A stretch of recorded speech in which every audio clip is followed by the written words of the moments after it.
wala sa poder, wala sa pamilihan ng ombudsman, naalisin sila sa opisina.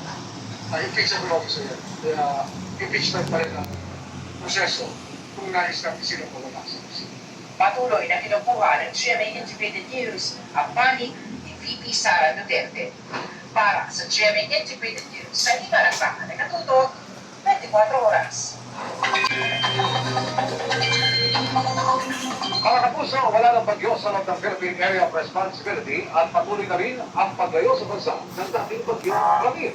Tinatawag din ngayon sa international name na Feng Shen at muli na mataan 605 kilometers kanluran ng Davao City, Ilocos Norte. Wala na itong epekto sa anumang bahagi ng bansa.